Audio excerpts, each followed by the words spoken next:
Bonjour. Alors regardez. Donc je répète. Amar Rabbi Eliezer. I madame oset atzmo kearoga shakol dashim ba. ויש אומרים שהכל מתבשמים בה, תלמודוי מתקיים. אם לא, אין תלמודוי מתקיים. Et si vous n'avez pas ces deux conditions, donc il y a deux conditions, donc la question que j'ai posée, pour quelle raison on nous dit que si j'arrive à être modeste et à recevoir la Torah, être mekabel de la Torah, être un talmid, et également que si j'arrive à sentir le goût de la Torah, à sentir l'odeur, pas le goût, l'odeur de la Torah, alors la Torah va être mitkayemet, c'est-à-dire que ce que tu as étudié, ça va devenir éternel. Pourquoi on ne nous dit pas que ça va devenir la vie? On n'a qu'à nous dire que c'est la vie. Comme on avait dit pour le livre Dvarim, c'est, si vous voulez, on va essayer de le faire entrer dans notre intérieur. Pourquoi on nous parle de l'éternité de la Torah? Alors je vais vous dire. Ici, il faut bien comprendre quelque chose. C'est-à-dire, en réalité, je vais vous dire, Yosef, quand Akash Baruch Hu a donné la Torah, il a introduit dans le monde une notion qui n'est pas humaine, qui n'est pas terrestre. Il a introduit un principe qui est de l'ordre du non terrestre, qui est de l'ordre de non fini. Vous comprenez, Rabbi Yosef? Ça veut dire que, regardez, c'est quoi un parfum? Et c'est quoi être mekabel? C'est, si vous voulez, c'est une passivité un peu. C'est ce que les philosophes appellent une passivité radicale. C'est-à-dire, je ne peux même pas, je ne peux devenir un grand Talmid Chacham si je me pose toute ma vie en position de Talmid. Talmid, après je suis un Chacham. Si je ne suis pas un Talmid, je ne peux pas être un Chacham. C'est-à-dire que ce n'est pas que d'abord on est Talmid et puis après on est Chacham. Non. C'est que le Talmid Chacham, il ne peut être Chacham que s'il est en position de Talmid tout le temps. Moi, j'ai vu avec les grands d'Israël que j'ai fréquentés, ils sont tout le temps en position de Talmid. Même des gens ignorants, ils essayent d'apprendre d'eux des choses.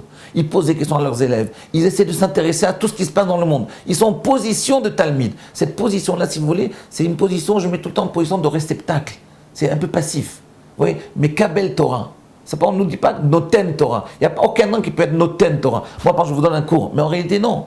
Je ne vous donne pas de cours. Moi j'essaye de vous faire passer un message que j'ai reçu, et en vous le faisant passer, j'essaie de mieux comprendre ce que j'ai reçu. C'est-à-dire qu'en réalité, le principe de Torah, c'est un principe qui n'est pas humain, parce que dans l'humain, dans le matériel, je vous donne ou je reçois.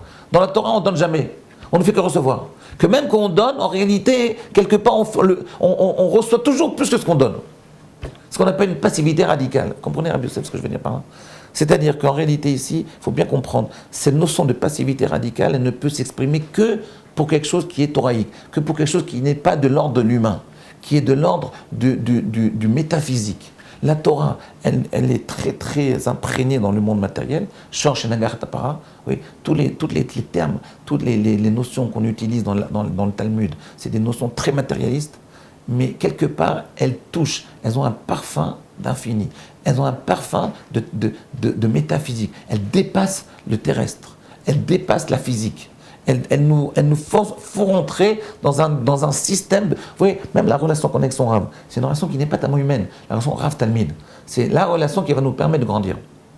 C'est la relation qui va nous permettre de devenir quelqu'un. De pouvoir accumuler de la Torah. Mais vous avez vu cette relation-là, c'est pas une relation c'est une relation bizarre. C'est une relation pas de l'ordre de l'humain. Dans l'humain, il y a la notion de donner et recevoir. La notion de Rav Talmid, c'est pas donner et recevoir. En réalité, celui qui reçoit le plus, c'est le Rav. Celui qui donne le plus, c'est le Talmid. Et pourtant, le Talmid est en position de recevoir. Et le Rav est en position de donner. Et pourtant, c'est le Rav qui reçoit le plus. Pourquoi? Parce que la Torah, elle est de l'ordre de l'infini. Elle n'est pas de l'ordre du fini, elle n'est pas de l'ordre du terrestre. Vous comprenez, mais c'est ce que je veux dire. Il y a ici une contradiction dans cette notion-là pour nous exprimer. C'est ça qu'il veut dire ici. Il faut voir la Torah comme une plante qui va nous parfumer et qui va nous permettre de nous poser en Talmid. Je me situe en position d'être un réceptacle. Bon, réfléchissez à ça, c'est pas évident à comprendre. C'est un peu compliqué, mais c'est très très important. C'est de cette façon-là, c'est par cette relation Rav-Talmid que vous arriverez à sentir le parfum de la Torah. On ne peut pas sentir le parfum de la Torah à travers les livres uniquement. Il faut les livres, mais il faut également qu'il y ait une relation Rav-Talmid. Cette relation, je me mets en position de passivité radicale, c'est-à-dire je me positionne comme ça. Je suis Mekabel. Même le Rav, je suis Mekabel. Je me rappelle, quand je parlais avec Rav Wolbe, quand je parlais, il écoutait. C'est incroyable. Il écoutait ce que je lui disais. Pourquoi? Parce qu'il est tout le temps en position de Talmid. C'est ça le vrai Rav. Ça, c'est un vrai Rav. Oui. Même quand je vous parle maintenant, alors que vous ne me répondez pas, il n'y a pas Rav Yosef, mais vous ne me répondez pas. Il n'y a que Rav Yosef qui est votre représentant ici. Mais en réalité, en vous parlant, j'essaye de comprendre, grâce à vous, ce que je suis en train de dire. C'est comme ça que ça marche. C'est ça la position de Talmid. C'est-à-dire le vrai Talmid Chacham, il est beaucoup plus Talmid que Chacham. S'il prend conscience qu'il est Talmid et qu'il se met en position de réceptacle, à ce moment-là, il va grandir. Pourquoi? Parce que la Torah n'est pas de l'ordre, elle n'est pas de l'ordre de l'humain, elle n'est pas de l'ordre du terrestre, elle n'est pas de l'ordre du physique, elle est de l'ordre du métaphysique. Dans le métaphysique, il n'y a pas une notion de donner-recevoir. On n'est qu'en position de recevoir. Dans la métaphysique, on n'est qu'en position de recevoir. On ne donne rien. Qu'est-ce que tu peux donner, toi? Qu'est-ce que tu peux donner dans le métaphysique? On ne vit même pas 90 ans. Réfléchissez à ça. À demain.